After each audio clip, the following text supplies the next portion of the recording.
with the mandatory incarceration rate of black people, the crack epidemic that was funded by the CIA and the American government to destroy black people. These are wars.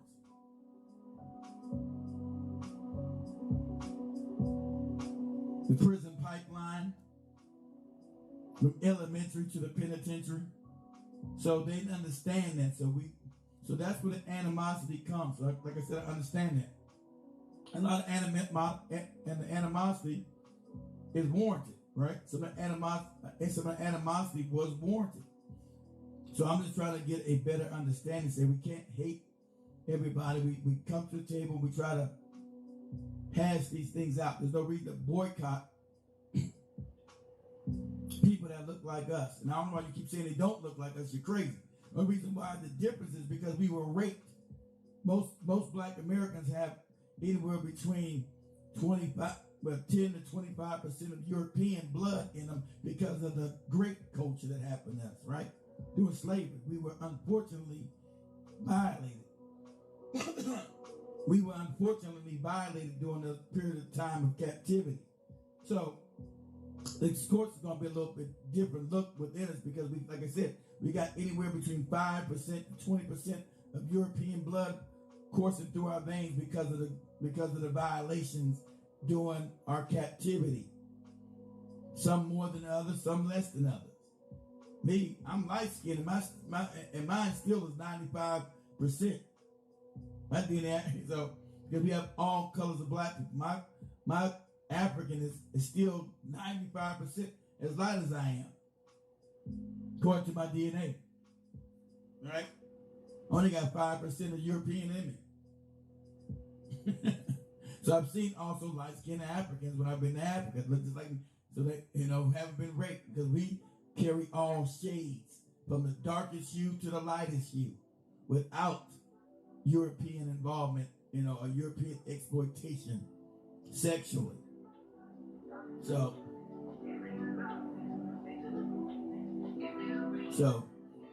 that's what I'm saying. So what I want to do is I'm going to share my screen. Give me a second, guys. Turn this down. Okay.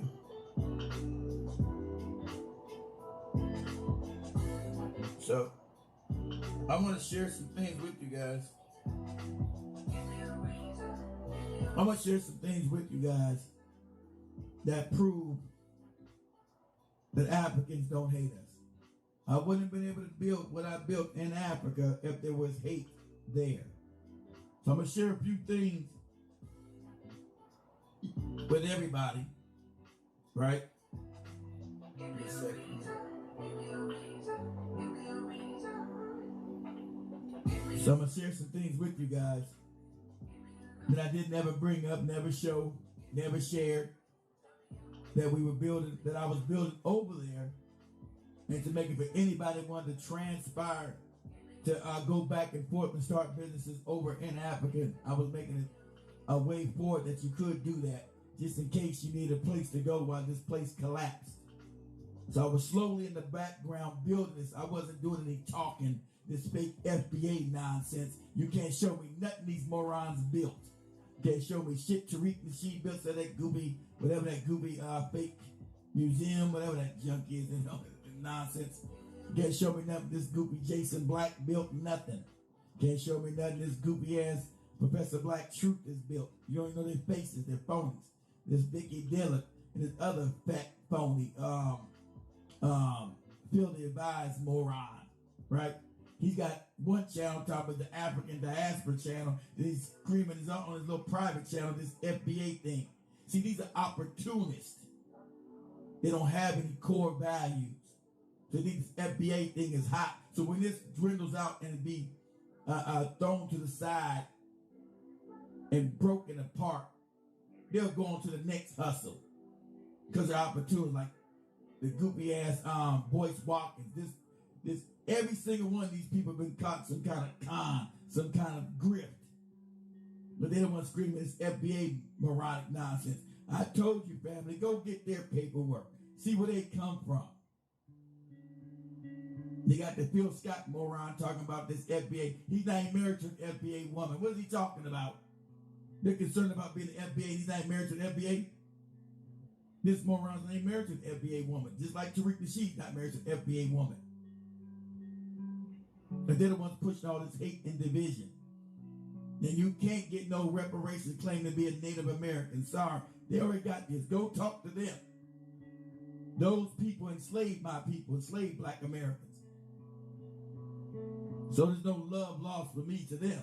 There's no brotherhood for them. That's your brothers. They enslaved my people and didn't want to let them go. Okay?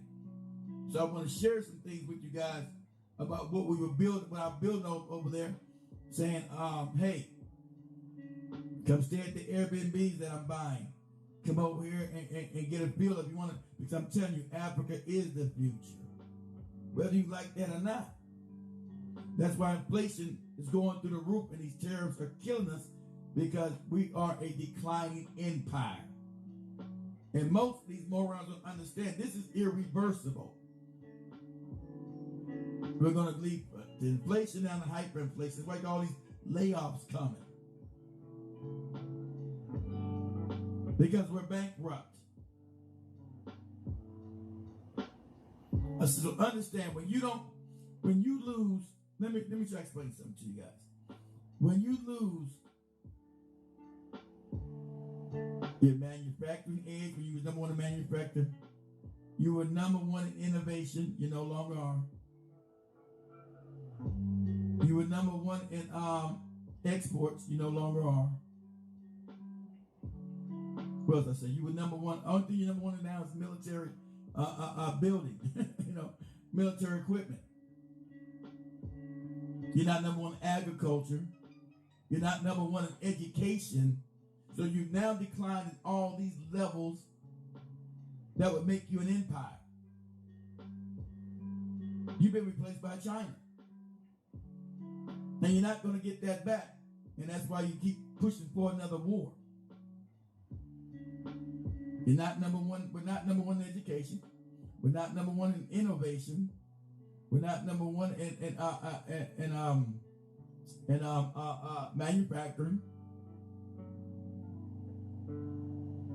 We're number one in any kind of production. See, these things matter. This is when you know you're declining empire. That's why your dollar losing value. That's why you have inflation so high, because your dollar has lost its value. You understand that? You understand that?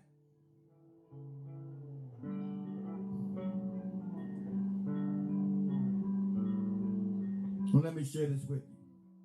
So I'm going to share some things that we've already built over there, okay, guys?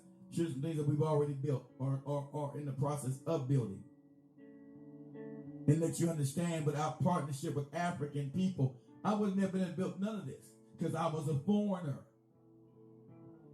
But they took me in as a brother and helped me find the place I need to go in Kenya and Tanzania to make things work, to get things popping. No scams. So everybody's got a scam story. Everybody gets scammed. But guess what? Keith has never been scammed in Africa. You know why? Because I always knew I would deal with the right people at the right time.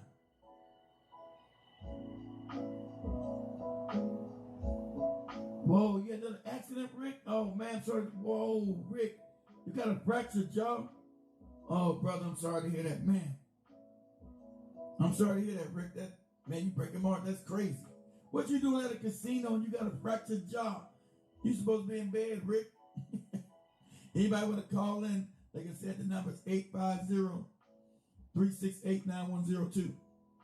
But let me share some things. So, I built this studio over in Africa, in Kenya, Nairobi, of all places. I wouldn't be able to build it. Wouldn't be able to get the permits. Wouldn't be able to build it.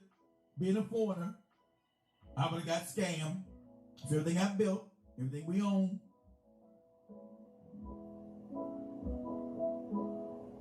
and if I didn't have righteous people working with me, I would have been scammed. You never heard me talk about being scammed in Africa, because I've never been scammed. Then let me share with you things that I own.